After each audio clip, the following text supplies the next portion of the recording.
భక్తివన్న ప్రేక్షకులకు శుభోదయం 18/8/2025 స్వస్తి శ్రీ చాంద్రమాన విశ్వావసునామ సంవత్సరం దక్షిణాయనం వర్ష ఋతువు శ్రావణమాసం కృష్ణపక్ష దశమి సోమవారం. ఈరోజు దశమి సాయంత్రం 6:14 వరకు ఈరోజు దశమి, రేపు ఏకాదశి ఉపవాసం ఉండాలి. నక్షత్రం వచ్చి ఈరోజు మృగశిర నక్షత్రం రాత్రి 3 తెల్లవారు 3:50 వరకు. వర్జం ఉదయం 10:32 నుండి 12:01 వరకు. దుర్ముహూర్తాలు మధ్యాహ్నం 12:28 1:18 వరకు. మళ్ళీ మధ్యాహ్నం 2:39 3:50 వరకు దుర్ముహూర్తాలు. సూర్యోదయం 5:46, సూర్యాస్తమయం 6:21. అమృతగడి రాత్రి 7:33 నుండి రాత్రి 9:03 వరకు. రాహుకాలం ఉదయం 7:30 నుండి 9 వరకు రాహుకాలం. శుభ సమయం ఉదయం 6 గంటల నుండి 7 వరకు శుభకాలం. సాయంత్రం మధ్యాహ్నం 3:40 నుండి 4:21 వరకు శుభ సమయం. అర్షణ యోగం రాత్రి 1:36, వని ఉదయం 7:23, భద్రకరణం సాయంత్రం 6:14, భవ తెల్లవారుతున్న 5:11 వరకు. ఈరోజు దినారంభ చక్రంలో మేషరాశి వారికి ఈరోజు అనుకూలం. కొత్త పనులు ప్రారంభించే అవకాశాలు ఉన్నాయి. బంధువులతో కలిసే అవకాశాలు, కొన్ని సమస్యలు కూడా తలెత్తే అవకాశం ఉంది. వృషభ రాశి ప్రతి పనిలోనూ కూడా నిరుత్సాహం, శ్రమ అధికంగా ఉంటుంది మరియు ధనమునకు ఇబ్బందులు. మిథున రాశి వారికి శారీరక అనారోగ్య సమస్యలు ఉంటాయి. బద్ధకము ఉంటుంది. దైవ బలంతో ధైర్యంతో ముందుకు వెళ్ళే అవకాశాలు. కర్కాటక రాశి వారు ఉత్సాహంగా ఉంటారు. ప్రతి పనిలో విజయము, ధనవృద్ధి బాగుంటుంది. సింహరాశి వారికి వివాహ ప్రయత్నాలు వాయిదా పడే అవకాశం, పనులన్నీ నెమ్మదిగా పూర్తయ్యే అవకాశం. కన్యారాశి వారికి నేత్ర శిరో వైపరీత్యం, అనారోగ్య సమస్యలు అధికం.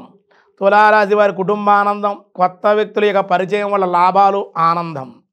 వృశ్చిక రాశి వారి ధన వ్యయము ఎక్కువగా ఉండే అవకాశాలు, అధిక శ్రమ, అనంతర లాభాలు.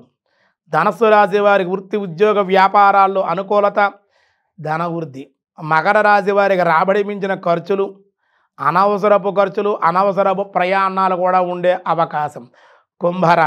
కుంభరాశి వారికి ప్రయాణ సౌఖ్యం ఉంది ఈరోజు. దానివల్ల లాభం కూడా ఉంది, ధనవృద్ధి, ఆనందం.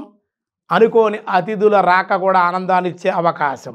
మీనరాశి వారి సంతానం వల్ల ఆనందం, శుభవార్తలు వినే అవకాశాలు ఈరోజు అనుకూలంగానే ఉంది. ఈరోజు విష్ణు సహస్రనామంలో వ్యాసాయ విష్ణు రూపాయ వ్యాసరూపాయ విష్ణవే గోవింద ఓం గోవిందాయ నమః గోవిందాయ నమః. భక్తులకి, భగవంతుడికి కూడా అత్యంత ప్రియమైనటువంటి, భక్తులకి ఇష్టమైనటువంటి మధుర మంగళ నామంగా కూడా, నామముడి చేత గానంగా కూడా చేశారు చాలామంది.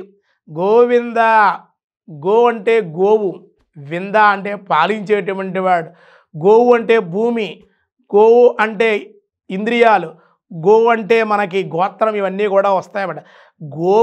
గోవింద అనగానే గోవులు పాలించేవాడు, గోవులు అంటే చాలా ఇష్టపడేటువంటి వాడు, గోస్వరూపుడు, అదే గోబ్రాహ్మణ హితాయచ అన్నారు. కాబట్టి గోవులు బ్రాహ్మణ హితం కోరు ఉండాలటండి. ప్రతి ఇంట్లో పూర్వకాలం గోవు ఉండేది. ఆ గోవుల్ని ఆరాధించేవారు, తెలియకుండా వాళ్ళు కడిగేవారు, తెలియకుండా దాని పాలు తీసుకునేవారు, తాగేవారు, కొన్ని అమ్ముకునేవారు, పేడ ఏమో పిడకలు చేసుకుని అమ్ముకునేవారు. ఇలా గోవు సంపాదన ఇస్తుంది. వీళ్ళకి తెలియకుండా సంపాదన కోసం వీళ్ళు చేసినప్పటికీ గోవునికి తెలియకుండా వీళ్ళకి మేపడం వల్ల, దానికి గ్రాసాన్ని ఇవ్వడం వల్ల, కడగడం వల్ల, సేవించడం వల్ల వాళ్ళకి ఏ విధమైన కుదోషాలు లేవు, సర్పదోషాలు లేవు, ఏమీ లేవు, ధర్మంగా ఉండేవారు. ప్రతి ఇంట్లో గోవు ఉండాలి. అందుకే చిన్న చిన్న గోవులు దొరుకుతున్నాయి. కుక్కల్ని, పిల్లుల్ని పెంచుకుంటారు తప్ప గోవులు పెంచుకోమంటే పెంచుకోరు. బాబు మన వల్ల కాదనండి. చిన్న గోవులు చిన్న వస్తున్నాయి, ఒంగోలు గోవులు. అటువంటి చిన్న గోవులు పెంచి, కుక్క అంతే ఉంటుంది, పాలిస్తుంది, పిల్లలు పెడతాయి. అటువంటి గోవులు పెంచుకోండి, మరేం పర్వాలేదు. గచ్చు మీద కాకుండా మట్టిగా ఉన్న ప్రదేశంలో పెంచుకుంటే గోవులు ప్రతి ఇంట్లో ఉంటే ఆనందం ఉంటుంది, వాళ్ళకి ఐశ్వర్యం ఉంటుంది, లోటేం ఉండదు. కావాలంటే చూడండి, దాని మించిన గోవు మించిన ఆనందం లేదు. నెగిటివ్ వైబ్రేషన్ మానవుల్లో పోతుంది, గృహంలో కూడా పోతుంది. గోమయం, గో పంచకం, గోతం, గో ఆజ్యం, ఇవన్నీ కూడా ఉండాలి. యజ్ఞాలు, యాగాలు జరగాలంటే ఆవు ఉండాలి. ఆవు లేకపోతే లేవు. ఆవుని ద్వారానే అవన్నీ జరుగుతాయి. గోవు అంత పవిత్రమైనటువంటి గోవుని సేవించండి. అటువంటి గోవు యొక్క గొప్పతనం తెలుసు కాబట్టే శ్రీకృష్ణ పరమ ఎప్పుడూ కూడా గోవులు పాలిస్తూ ఉండేవాడు. అందుకే ఆయనకి ఇష్టమైన నామం. భక్తుల కష్టాల తొలగి తన దర్శనాన్ని కూడా ఇస్తాడు. అందుకే తిరుమలలో గోవింద గోవింద ఏడుకొండలవాడ అంటే ఎందుకు? ఆ నామం అంటే స్వామికి ప్రీతి, భక్తులకి ఇష్టం.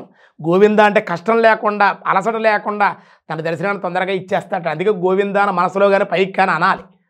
అందుకే స్వామికి గోవిందాయ నమ అని విశేషనామంగా విష్ణు సహస్రనామంలో తెలియజేశారు. ఈరోజు స్వస్తి.